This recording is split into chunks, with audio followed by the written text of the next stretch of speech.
Good morning student. देखिए student, chapter number 9 का lecture number आज 5 लेके आए हैं। और प्रीवियस वीडियो के अंदर हमने हार्डनेस को दूर करने के मेथड और हाइड्रोजन परऑक्साइड को बनाने के जो मेथड थे उनका डिस्कस कर लिया था। ठीक है, अब हम चालू कर रहे हैं। सबसे पहले हाइड्रोजन परऑक्साइड के भौतिक गुणधर्म। हाइड्रोजन परऑक्साइड H2O2, ये क्या है? हाइड्रोजन परऑक्साइड के भौतिक गुणधर्म। हाइड्रोजन परऑक्साइड के भौतिक गुणधर्म, ठीक है, इंग्लिश में कहते हैं physical properties of hydrogen peroxide. देखिए, इसकी जो फर्स्ट प्रॉपर्टीज होती है, पहली प्रॉपर्टी होती है कि हाइड्रोजन जो परऑक्साइड होता है शुद्ध अवस्था में, हाइड्रोजन परऑक्साइड शुद्ध अवस्था में कलरलेस होता है, रंगहीन होता है। लेकिन जो अशुद्ध अवस्था होती है, अशुद्ध अवस्था में हाइड्रोजन जो परऑक्साइड होता है कैसा हो जाता है? नीले रंग का हो जाता है। कौन से रंग का हो जाता है? नीले रंग का हो जाता है। ऐसा क्यों होता है? क्योंकि अशुद्ध अवस्था के अंदर क्या होता है कि हाइड्रोजन परऑक्साइड का ऑक्सीडेशन हो जाता है और ऑक्सीडेशन से ये कौन से रंग बदल जाता है? नीले रंग बदल जाता है। देखिए, सेकंड इसका जो भौतिक गुणधर्म होता है, सेकंड क्या दे रखा है कि जो हाइड्रोजन परऑक्साइड होता है, इसके जो अणु होते हैं इनके मध्य हाइड्रोजन बॉन्ड प्रेजेंट होता है। क्या प्रेजेंट होता है? हाइड्रोजन बॉन्ड प्रेजेंट होता है। इसलिए हाइड्रोजन जो परऑक्साइड होते हैं ये हाइड्रेट फॉर्म के रूप में पाए जाते हैं। हाइड्रेट फॉर्म क्या होता है? H2O2 डॉट H2O2 के रूप में पाए जाते हैं। किस रूप पाए जाते हैं? H2O2 क्यों पाए जाते हैं? क्योंकि हाइड्रोजन परऑक्साइड के अंदर क्या प्रेजेंट होता है? Hydrogen bond. क्या प्रेजेंट होता है? Hydrogen bond. और हाइड्रोजन बॉन्ड की प्रेजेंस की वजह से ये जो हाइड्रोजन परऑक्साइड होते हैं, हाइड्रोजन जो परऑक्साइड होता है, एक तो जल होता है, एक एल्कोहल होता है और एक ईथर। इनमें क्या होते हैं? घुलनशील होते हैं। आगे हम बात करते हैं इसके भौतिक गुणधर्म के बारे में। ठीक है, अगला जो भौतिक गुणधर्म दे रखा है, हाइड्रोजन जो परऑक्साइड होता है इसका जो क्वथनांक होता है, बॉइलिंग पॉइंट जो होता है 430 केल्विन होता है। इसका जो क्वथनांक दे रखा है जल के क्वथनांक से क्या होता है? ज़्यादा होता है। और इसका जो हिमांक अर्थात जो फ्रीजिंग पॉइंट होता है वो होता है -4 डिग्री सेल्सियस। अर्थात इसका जो हिमांक होता है जल के हिमांक से क्या होता है? कम होता है। ठीक है, तो ये मैंने आपको हाइड्रोजन परऑक्साइड के कुछ भौतिक गुणधर्म बताए जो आपको जनरली आनी चाहिए। ठीक है, अब आगे हम बात करते हैं कि ये जो हाइड्रोजन परऑक्साइड होता है इसका भंडारण क्यों किया जाता है। हाइड्रोजन परऑक्साइड का भंडारण क्यों करते हैं? ठीक है, देखिए, हाइड्रोजन परऑक्साइड का भंडारण, H2O2 का भंडारण, ठीक है, इंग्लिश में कहते हैं स्टोरेज ऑफ हाइड्रोजन परऑक्साइड। ये क्या है? हाइड्रोजन परऑक्साइड का स्टोरेज क्यों किया जाता है? ये जो हाइड्रोजन परऑक्साइड होता है इसका स्टोरेज क्यों करते हैं? तो देखिए, हाइड्रोजन जो परऑक्साइड होता है मंद प्रकाश की प्रेजेंस में आसानी से क्या हो जाता है? अपघटित हो जाता है। ये हाइड्रोजन परऑक्साइड है, ये मंद प्रकाश की प्रेजेंस में क्या हो जाएगा? अपघटित हो जाएगा। क्या हो जाएगा? अपघटित हो जाएगा। और क्या बनाएगा? 2H2O plus O2। क्या बनाएगा? 2H2O plus O2। इस प्रोसेस के अंदर भी क्या होती है? ऊष्मा का अधिक मात्रा में क्या होता है? उत्सर्जन होता है। क्या होता है? ऊष्मा का उत्सर्जन होता है। इसलिए इस हाइड्रोजन परऑक्साइड के अपघटन को कम करने के लिए, ठीक है, क्या करते हैं? लेकिन एक कंडीशन ये भी होती है, कोई भी धातु की सतह है उस पर हाइड्रोजन परऑक्साइड को क्या कर दिया? आपने डाल दिया, या अल्प मात्रा में आपने क्या मिला दिया? क्षार मिला दिया, तो हाइड्रोजन परऑक्साइड का भी आसानी से क्या होता है? अपघटन होता है। इस अपघटन को रोकने के लिए क्या करते हैं? देखिए, इस अपघटन को रोकने के लिए जो हाइड्रोजन परऑक्साइड होता है इसको क्या करते हैं? मोम के स्तर मोम की जो लेयर होती है, मोम के स्तर से युक्त कांच से युक्त कोई कांच होता है, स्तर से युक्त कोई कांच का पात्र होता है, उसके अंदर बढ़ते हैं। कांच का जो पात्र होगा उस पर किसकी लेयर चढ़ी होगी? मोम की चढ़ी होगी। या जो प्लास्टिक के पात्र होते हैं, उनके अंदर अंधेरे में भरा जाता है। इसको अंधेरे में क्यों बढ़ते हैं, प्रकाश में क्यों नहीं बढ़ते? क्योंकि प्रकाश यदि थोड़ा बहुत मिल गया तो इसका क्या हो जाएगा? विघटन हो जाएगा और विस्फोटित हो जाएगा। क्या हो जाएगा? विस्फोटित हो जाएगा।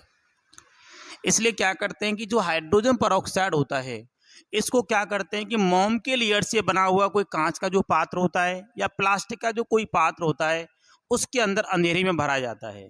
ठीक है। और उस पात्र के अंदर इस हाइड्रोजन परऑक्साइड को लंबे समय तक स्थायी रखने के लिए इसके अंदर स्थायी कारक पदार्थ के रूप में यूरिया मिलाते हैं। स्थायी कारक जो पदार्थ होता है उसके रूप में क्या मिलाते हैं? यूरिया। क्या मिलाया जाता है? यूरिया। स्थायी कारक पदार्थ कौन सा होता है? यूरिया। क्या मिलाते हैं? यूरिया। जिससे इन पात्रों के अंदर हाइड्रोजन परऑक्साइड क्या होता है? लंबे समय तक रखा रहता है। अगली प्रिकॉशन क्या होती है कि जो हाइड्रोजन परऑक्साइड होता है इसको भी धूल के कणों से क्या रखा जाता है? दूर रखा जाता है। क्यों रखा जाता है? यदि हाइड्रोजन परऑक्साइड धूल के कणों के संपर्क में आ गया तो हाइड्रोजन परऑक्साइड कैसा हो जाता है? विस्फोटित हो जाता है। और विस्फोटित होकर क्या बनाता है? जल और O2 बनाता है। क्लियर? समझ में आ गया? ठीक है। तो ये तो बात हो गई कि हाइड्रोजन परऑक्साइड के स्टोरेज की रिक्वायरमेंट क्यों पड़ी। क्योंकि हाइड्रोजन परऑक्साइड को यदि अल्प मात्रा में प्रकाश मिल गया या डस्ट पार्टिकल मिल गए तो ये क्या हो जाता है? विस्फोटित हो जाता है। इसके विस्फोट को रोकने के लिए क्या करते हैं हम?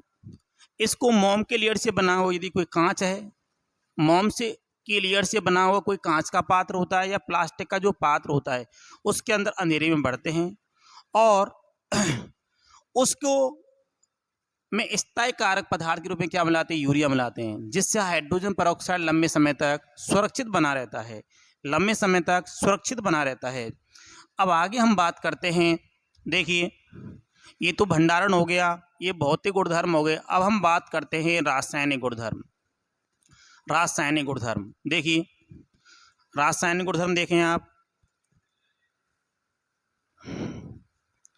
हाइड्रोजन परऑक्साइड के रासायनिक गुण, इनको अच्छी तरीके से समझना है, ये इंपॉर्टेंट हैं जो आपको आने चाहिए। देखिए,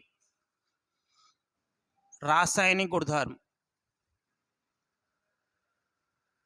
रासायनिक गुणधर्म पहले मैं आपको बता रहा हूं हाइड्रोजन परऑक्साइड के रासायनिक गुणधर्म। पहला मैं आपको बता रहा हूं अम्लीय प्रकृति।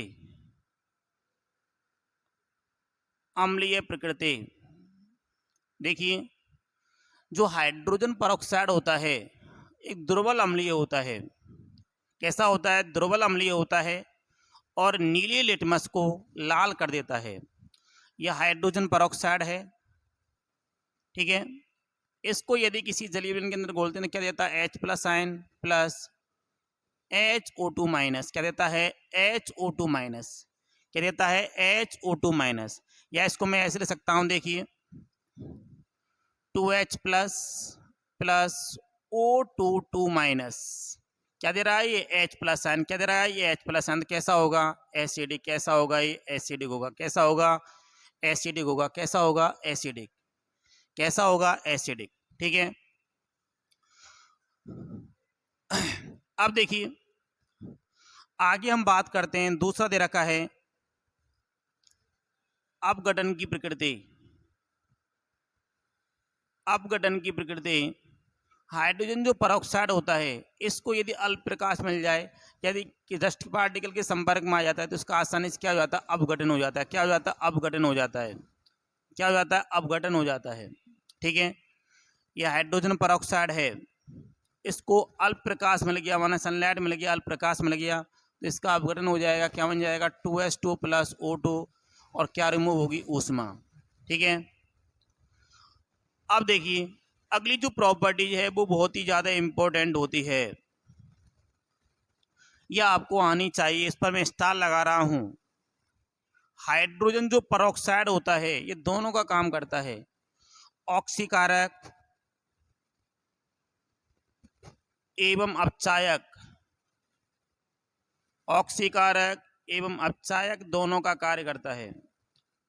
ऑक्सीकारक एवं अपचायक, अब किस तरीके से ये रासायनिक अपक्रियाओं के अंदर ऑक्सीकारक और अपचायक का कार्य करता है। ऑक्सीकारक का मतलब क्या होता है कि वे पदार्थ जो दूसरों का ऑक्सीडेशन करते हैं, खुद का क्या करते हैं, अपचयन, उन्हें क्या कहते हैं, ऑक्सीकारक। अपचायक का मतलब क्या है कि वे पदार्थ जो दूसरों का अपचयन करते हैं, खुद का क्या करते हैं, ऑक्सीडेशन करते हैं, उन्हें क्या कहते हैं, अपचायक कहते हैं। क्या कहते हैं, उन्हें अपचायक कहते हैं। देखिए ये अपने पास हाइड्रोजन परऑक्साइड दे रखा है, ये टूटता है H2O प्लस हाफ O2, क्योंकि जब मैंने आपको रिडॉक्स वाला लेसन बताया था तो उसके अंदर एक कंसेप्ट बताए थे, यदि ऑक्सीकरण बढ़ता है अर्थात ऑक्सीकरण अवस्था यदि किसी एटम की बढ़े तो उसको क्या कहेंगे, ऑक्सीडेशन, और घटे तो क्या कहेंगे, उसको अपचयन। अब देखिए ये हाइड्रोजन परऑक्साइड दे रखा है, हाइड्रोजन परऑक्साइड में ये जो ऑक्सीजन एटम होता है इसका ऑक्सीकरण बताया था -1 होता है। अब जल के अंदर यदि आप ऑक्सीकरण निकालेंगे तो कितना आएगा, इसका -2 आएगा। कितना आएगा, -2। -1 से -2 का मतलब होगी कमी। ऑक्सीकरण क्या हो रहा है, घट रहा है, कमी हो रही है, इसको क्या बोलेंगे आप, रिडक्शन। क्या बोलेंगे, रिडक्शन। ठीक है। और जिन पदार्थों का रिडक्शन होता है उन्हें क्या कहते हैं हिंदी में, ऑक्सीकारक। क्या कहते हैं उनको हिंदी में, ऑक्सीकारक। इंग्लिश में कहते हैं ऑक्सीडेंट। अब देखिए आपको पता है कि यहाँ ये जो ऑक्सीजन होती है इसका ऑक्सीकरण क्या होता है, 0, और यहाँ कितना दे रखा, -1। -1 से 0 का मतलब अधिकता, अधिकता का मतलब क्या हो गया, ऑक्सीडेशन। क्या हो गया, ऑक्सीडेशन। और जिन पदार्थों का ऑक्सीडेशन होता है उन्हें क्या कहते हैं, अपचायक। क्या कहते हैं उनको, अपचायक। क्या कहते हैं उनको, अपचायक। तो देखिए कोई भी रासायनिक अपक्रिया हो, चाहे अम्लीय माध्यम में हो चाहे क्षारीय माध्यम में हो, ठीक है, दोनों माध्यमों में हाइड्रोजन जो परऑक्साइड होता है ऑक्सीकारक और अपचायक दोनों का कार्य करता है। अब आपको कैसे मालूम पड़ेगा कि ऑक्सीकारक का कार्य कर रहा है, तो देखिए स्टूडेंट पहले मैं आपको बता रहा हूं केस नंबर फर्स्ट, ये इंपॉर्टेंट अपक्रिया है। केस नंबर फर्स्ट, ऑक्सीकारक के रूप में, ऑक्सीकारक के रूप में, ठीक है, इन टर्म्स ऑफ ऑक्सीडेंट कौन है, ऑफ हाइड्रोजन परऑक्साइड। देखिए ऑक्सीकारक के रूप में किस तरीके से कार्य करता है। ऑक्सीकारक का मतलब क्या, खुद का क्या होगा, रिडक्शन, दूसरों क्या करेगा, अपचयन। तो देखिए जब ऑक्सीकारक के रूप में होता है तो हाइड्रोजन जो परऑक्साइड है किस में कन्वर्ट होगा, मैंने अभी आपको बताया था, ये अपक्रिया लिख रही, ये अपक्रिया लिखी हुई है, किसका हो रहा है, खुद का क्या होगा, रिडक्शन। रिडक्शन की कंडीशन में क्या है कि हाइड्रोजन परऑक्साइड किस में बदलता है, जल के अंदर। अब मैंने आपको रिडॉक्स वाले लेसन के अंदर ऑक्सीकरण अपक्रिया रिडॉक्स अपक्रियाओं को संतुलित करने की 2 विधियां बताई थी। रिडॉक्स अपक्रियाओं को संतुलित करने की 2 विधियां कौन कौन थी, कौन कौन सी थी, एक तो थी आयन इलेक्ट्रॉन विधि और दूसरी थी ऑक्सीकरणांक विधि। पहली कौन सी थी, आयन इलेक्ट्रॉन विधि, दूसरी कौन सी थी, ऑक्सीकरणांक विधि। अब देखिए आयन इलेक्ट्रॉन विधि के मैंने कुछ नियम से बताए थे, ठीक है। नियम नंबर 1 बताया था कि कोई भी जो अर्ध अपक्रिया होती है, अर्ध अपक्रिया में सबसे पहले ऑक्सीजन और हाइड्रोजन के अलावा शेष परमाणुओं को बैलेंस करते हैं, ठीक है। दूसरा नियम बताया था ऑक्सीजन परमाणुओं को संतुलित करने के लिए विपरीत दिशा में क्या जोड़ते हैं, विपरीत दिशा में क्या जोड़ते हैं, जल के अणु जोड़ते हैं। यदि कोई अपक्रिया अम्लीय माध्यम में संपन्न हो रही है तो हाइड्रोजन एटमों को बैलेंस करने के लिए विपरीत दिशा में H+ आयन जोड़ते हैं, ठीक है। अगले उसके बाद मैंने बताया कि आवेश को संतुलित करने के लिए अपचयन अर्ध अपक्रिया में इलेक्ट्रॉन बाएं तरफ जोड़े जाते हैं और ऑक्सीकरण अर्ध अपक्रिया में इलेक्ट्रॉन दाएं तरफ जोड़े जाते हैं, ठीक है। उसके बाद दोनों अपक्रियाओं को जोड़कर इलेक्ट्रॉनों को क्या कर दिया जाता है, कैंसिल कर दिया जाता है। इस तरीके से कोई सी अपक्रिया कैसी होती है, संतुलित होती हैं। ये जो मैं एग्जाम्पल ले रहा हूँ, ये जो रासायनिक अपक्रिया अपने पास दे रखी है, कौन से माध्यम में हो रही है, अम्लीय माध्यम में। दोनों माध्यमों में कर सकता है, अम्लीय माध्यम हो, एसिडिक मीडियम। मैंने केस लिख दिया कौन से माध्यम संपन्न हो रही है, एसिडिक मीडियम के अंदर। अब देखिए यहाँ ऑक्सीजन के 2 परमाणु हैं, यहाँ ऑक्सीजन का 1 परमाणु है, तो इधर क्या जोड़ देता हूँ, जल का 1 अणु और जोड़ देता हूँ। ठीक है, तो 1 और 1 कितने हो गए टोटल अपने पास, 2 हो गए टोटल अपने पास 2s2। अब हाइड्रोजन देखिए इधर कितने दे रखे हैं, 2 दे रखे हैं, इधर कितने दे रखे हैं अपने पास, 4 दे रखे हैं। इनको बैलेंस करना, क्या जोड़ देंगे हम, 2H+। अब अपने को आवेश बैलेंस करना है। अब चेन अर्ध अपक्रिया है, तो इलेक्ट्रॉन कौन सी तरफ जोड़े जाएंगे, बाईं तरफ। लेकिन इधर कितना चार्ज दे रखा है, 0, तो इधर भी कितना चार्ज होना चाहिए, 0। कितने इलेक्ट्रॉन जोड़ दिए, 2 इलेक्ट्रॉन। अब देखिए इसका तो क्या हो गया, अब चेन। अब दूसरों को क्या करता है, ऑक्सीडेशन। इसमें देखिए example number 1, example number A ले लिया है, Fe2+ आयन का Fe3+ में ऑक्सीकरण। ऑक्सीकरण देखिए किस तरीके से होगा, ये Fe2+ है, ऑक्सीकरण का मतलब इलेक्ट्रॉन बाहर निकलेंगे, किस में कन्वर्ट होगा, Fe3+। ठीक है, अब देखिए समीकरण नंबर 1 के अंदर तो केवल 2 इलेक्ट्रॉन दे रखे हैं, इसमें केवल 1 इलेक्ट्रॉन दे रखा है। अब दोनों में इलेक्ट्रॉनों की संख्या बराबर करनी है। ठीक है, तो इसको मैंने समीकरण नंबर 2 दे दिया, और समीकरण 2 को मैंने 2 से मल्टीप्लाई कर दिया, क्या हो गया, 2Fe2+, 2Fe3+ और 2 इलेक्ट्रॉन हो गया। अब दोनों को अपने को जोड़ना है, तो यहाँ लिखेंगे समीकरण 1 प्लस समीकरण 2। ठीक है, तो दोनों को जोड़ेंगे। देखिए 2 इलेक्ट्रॉन से 2 इलेक्ट्रॉन गए, जोड़ने का तरीका बाएं तरफ के बाएं तरफ जोड़े जाते हैं, दाएं तरफ के दाएं तरफ जोड़े जाते हैं। तो देखिए क्या बनेगा अपने पास, 2Fe2+ plus H2O2 plus 2H+। इधर क्या बचेगा, देखिए 2Fe3+ प्लस 2H2। ठीक है, अब लास्ट में भी देखना है ये दोनों अपक्रिया कैसी हो गई, संतुलित अपक्रिया हो गई। देखिए इधर कितना, 4, पहले देखें आयरन कितने दे रखे हैं, 2, इधर भी 2 दे रखे हैं। हाइड्रोजन काउंट करें, 2 और 2 4, 2 2 आके 4। ऑक्सीजन काउंट करें, 2 और 2।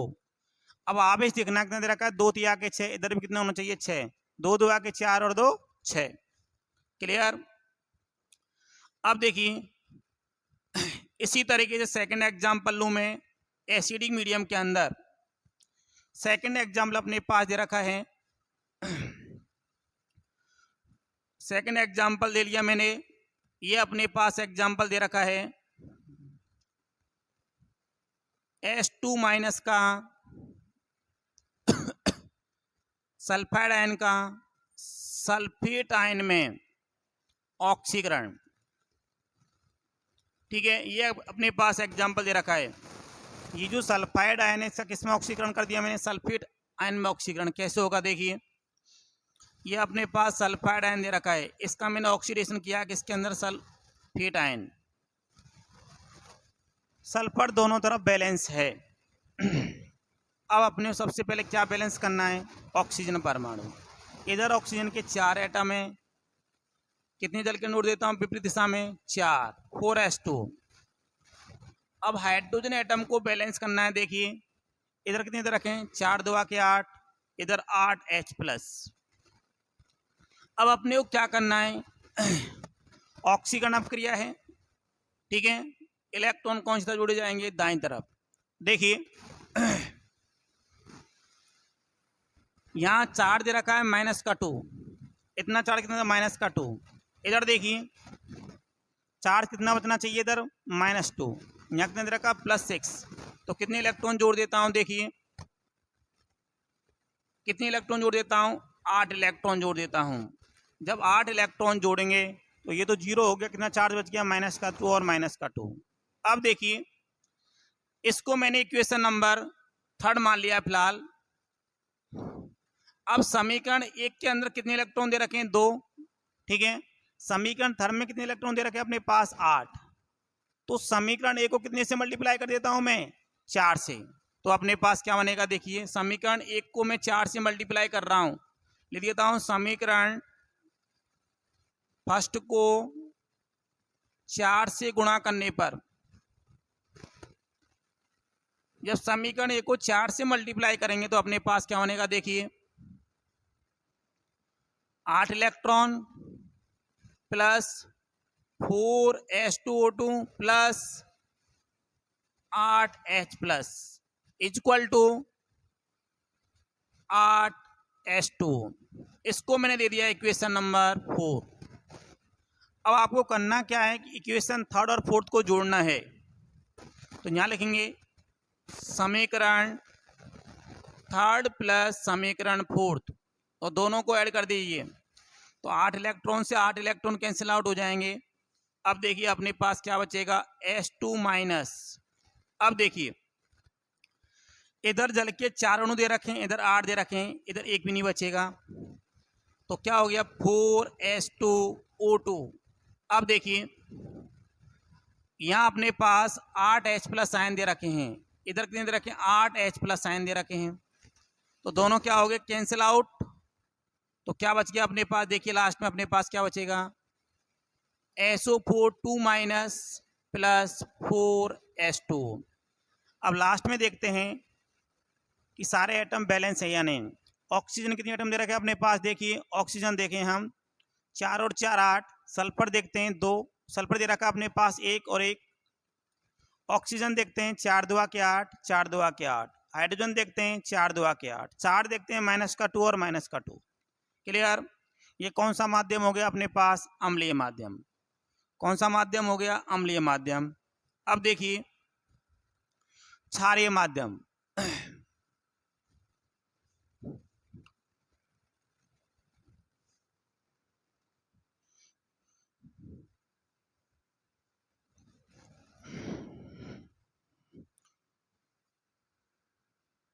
देखिए, अब मैंने केस ले लिया है कौन से माध्यम में क्रिया हो रही है? क्षारीय माध्यम।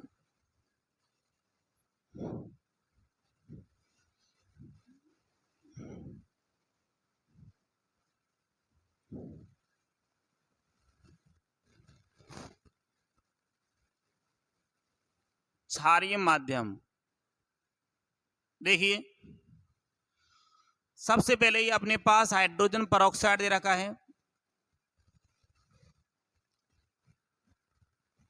S2, ठीक है। ऑक्सीजन को बैलेंस करना क्या हो जाएगा? 2s2। हाइड्रोजन एटम को बैलेंस करना क्या हो जाएगा? 2h plus. लेकिन कोई भी अपक्रिया जब क्षारीय माध्यम में होती है तो उसका नियम क्या है कि H प्लस आयनों की संख्या के बराबर OH माइनस आयन दोनों तरफ जोड़ते हैं, ठीक है। तो इधर भी मैंने क्या जोड़ दिया? 2H minus. इधर भी क्या जोड़ दिया मैंने? 2H minus. तो देखिए 2H प्लस और 2H माइनस, ये क्या हो गया अपने पास? 2s2। क्या हो गया अपने पास? 2s2। ये क्या हो गया अपने पास? 2s2 plus S2O2 equal to 2s2 plus 2H minus, ठीक है। अब देखिए 2s2 से 2s2 कैंसिल आउट हो गया, तो अपने पास क्या आ गया? देखिए S2O2 इक्वल टू आ गया अपने पास 2H माइनस।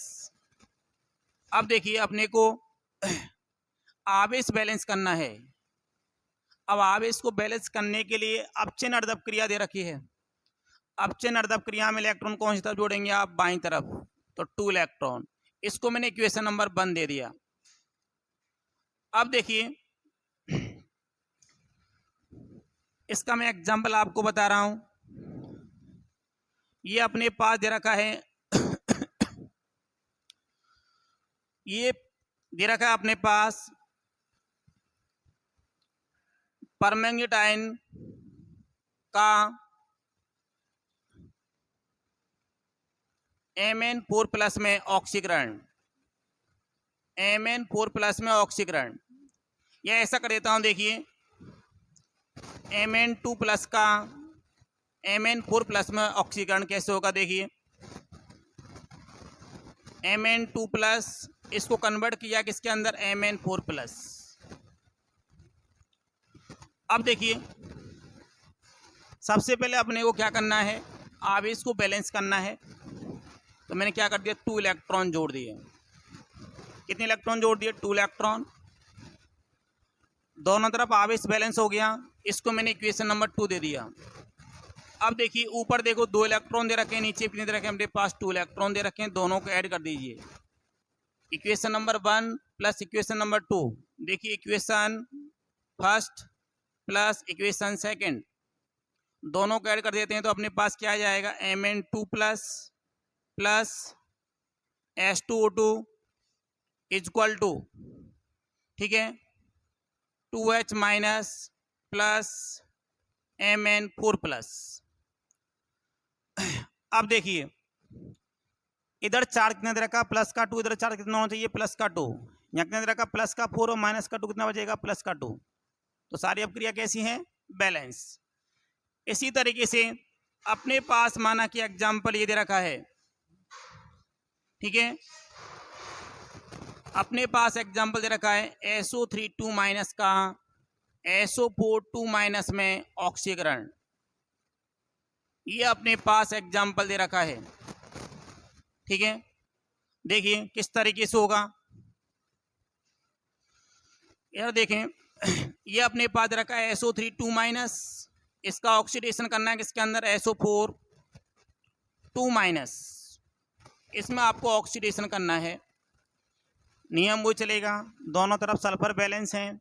ऑक्सीजन देखना है, इधर कितने दे रखे हैं, 4, इधर कितने दे रखे हैं अपने पास, 3।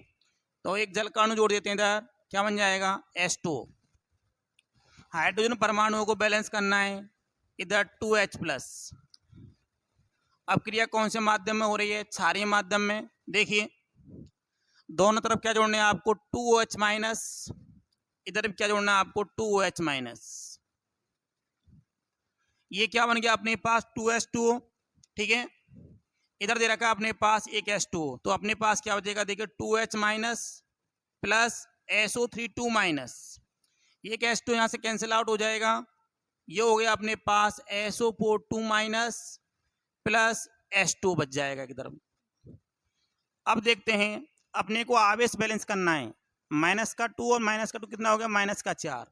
इधर कितने इलेक्ट्रॉन ऐड कर दें हम, 2 इलेक्ट्रॉन, तो दोनों तरफ आवेश कैसा हो जाएगा, आइडेंटिकल हो जाएगा। इसको मैंने इक्वेशन नंबर 3 दे दिया। अब देखिए इक्वेशन नंबर 1 के अंदर कितने इलेक्ट्रॉन दे रखे हैं अपने पास, 2 इलेक्ट्रॉन। यहाँ भी देखें कितने इलेक्ट्रॉन दे रखे हैं, 2 इलेक्ट्रॉन। तो 2 इलेक्ट्रॉन से 2 इलेक्ट्रॉन कैंसिल आउट हो जाएंगे। देखिए यहाँ क्या लिखेंगे, इक्वेशन फर्स्ट प्लस इक्वेशन 3। तो देखिए अपने पास क्या आएगा, अपने पास बचेगा H2O2 प्लस